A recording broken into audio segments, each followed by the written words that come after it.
કર્મ કોઈને છોડતું નથી, માનવ હોય કે ભગવાન. કરેલું ફળ એક દિવસ પાછું મરે જ છે. હવે વાત છે બાલીની. બાલી અને હનુમાન વચ્ચે સંઘર્ષ ચાલતો હતો.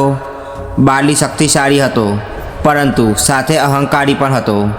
બાલીને એક વરદાન મળેલું હતું, જે તેની સામે લડે તેની શક્તિ અડધી થઈ જાય અને બાલીની ડબલ થઈ જાય. આ વરદાનને કારણે કોઈ તેની સામે લડી શકતું નહોતું.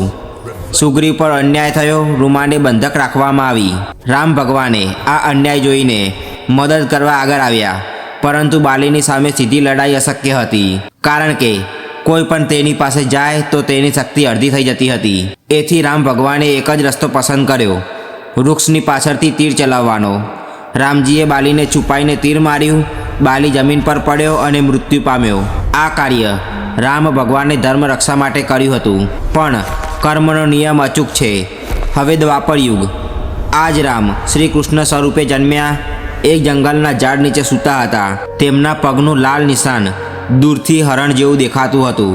શિકારી જરા દૂરથી જોયું અને સમજ્યો કે હરણ છે. તેને તીર છોડ્યું. તે જ તીર જઈને શ્રી કૃષ્ણના પગમાં વાગ્યું. જરા નજીક આવ્યો ત્યારે સમજ્યો કે આ તો ભગવાન છે. પણ ભગવાન શ્રી કૃષ્ણ સ્મિત કરે છે, કારણ કે આ કોઈ ભૂલ નહોતી.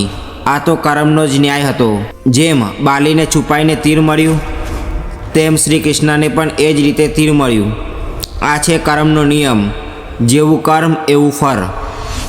જય શ્રી કૃષ્ણ. રાધે રાધે.